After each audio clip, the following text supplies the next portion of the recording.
We're here in Las Vegas for the 2020 Wide Body Super Conference. No, we're not. We're here for the 2019 SEMA Show, where there are a ton of wide body Supras. Let's go check them all out.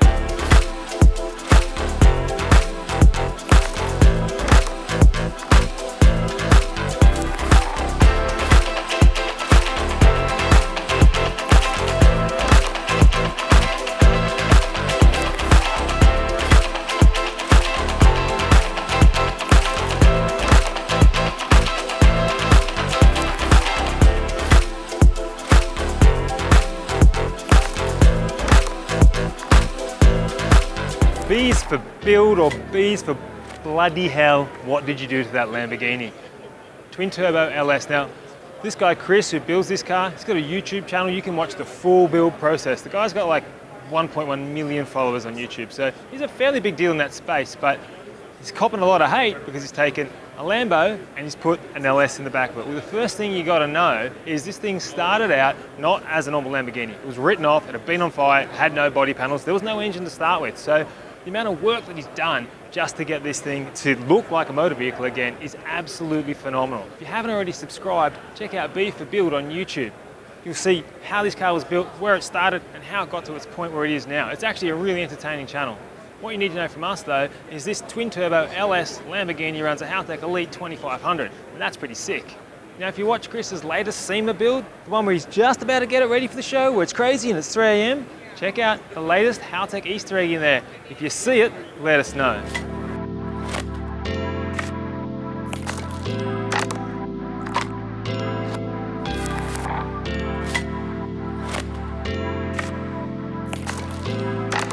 The Maguire's booth is known for having some of the most well-finished and coolest cars of the whole SEMA show. And Ross Grotti's 1988 E30 Beamer is no exception. It's got a Haltech-powered, Haltech-injected 6-litre LS engine. It's naturally aspirated with an 8-into-1 exhaust system. Not only is this car beautifully finished, but it's got all the race gear on it as well. Shocks are in there, the roll cage is in there. This thing really should go around the track and handle like an absolute demon. I'd really love to see this thing go around the track anywhere and see what kind of times it could cut. It's not every day I get to look at a civilian armoured vehicle, so I got Veronica. Tell me more about what we got. Sure. So this behind us, what you're looking at is the Teradyne Gurkha. Our company, Extreme Outback Products, we manufacture the air compressor systems that run their tire inflation. But I'll tell you a little bit about the Gurkha itself. It's our light civilian package. Everything is manufactured in Toronto, Canada. Everything is custom made. So whatever you need, whatever the client needs, they're going to make it for you. She started out as an F450 chassis, and then they build on top of it. Everything under the hood is still stock. As you can see, it's got remnants of the Ford mirrors and then the Ford interior as well, and this one has an upgraded interior package. So on the exterior portion of this, they have 500 ballistic grade steel that will stop up to a 9mm, and then and then the glass is 1 inch thick, which will also stop up to a 9mm. What if I want something bigger than 9mm? What if someone's shooting a 50 cal at me down the streets of LA? No problem. They'll double up the steel on the inside, and they'll increase the glass to 3 inches thick, and that'll stop the 50 cal for you. They'll also upgrade the tires to be run flat if you need run flat tires. They can armor the underside of the chassis. They can do anything that you want. I mean, just your everyday street vehicle. Yeah.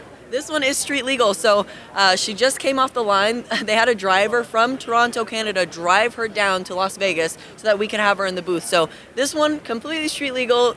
Any civilian can have her as long as you want to pay for her. Mum, Christmas.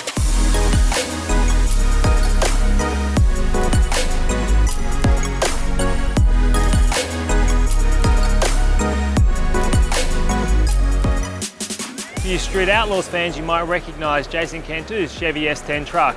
It's now got a big block 500 cubic incher up front, a pair of big turbos at the back here. Jason's gone onto this series of the Street Outlaws No Prep Kings, and he's really hurt some feelings. Now you don't see these every day in America. Nope, it's not an El Camino.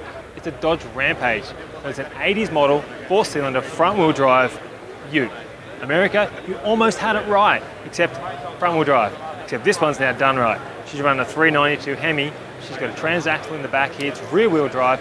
It's a track car. So look out for this thing on a track near you, America, because the utes are coming after you.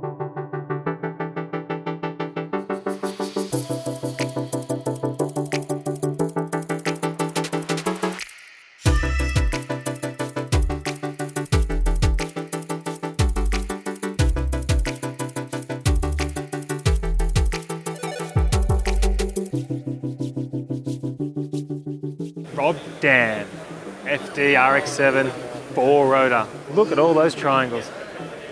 I'm in love.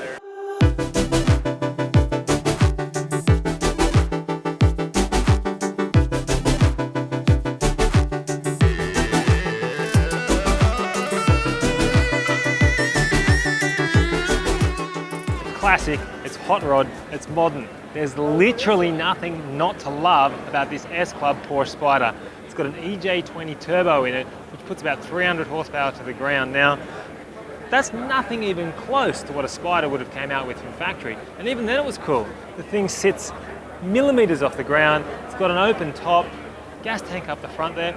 Literally don't think you could not be cool when you're driving this car around LA. Making this classic as easy to drive as it is cool. We've got an Elite 2000 ECU in this. All the wiring were done by iWire, who are a specialist Subaru wiring company in Lake Forest, California. This car hits the key and purrs. I can just see myself cruising to the beach on this bad boy. Now every year, PassMag runs a competition called Tuner Battleground, which pits workshop against workshop, customer against customer. This year, the competition was all about 2Js into the Nissan chassis. And what we've got here is Calvin's 300ZX. So the old VG is out, still 3 litres with the 2J, but obviously the 2J's got a much higher power capacity than the old VG. The Z is not dead, but the VG is.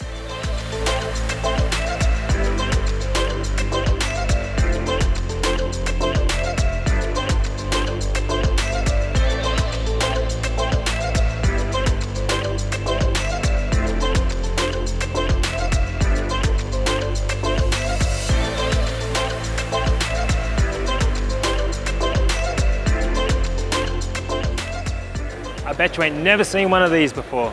Now I know you haven't, because the Illusion, as it's called, has been handcrafted. Every single panel you see here has been handcrafted from a single sheet of aluminium. Every single panel, single sheet. Now it's a car.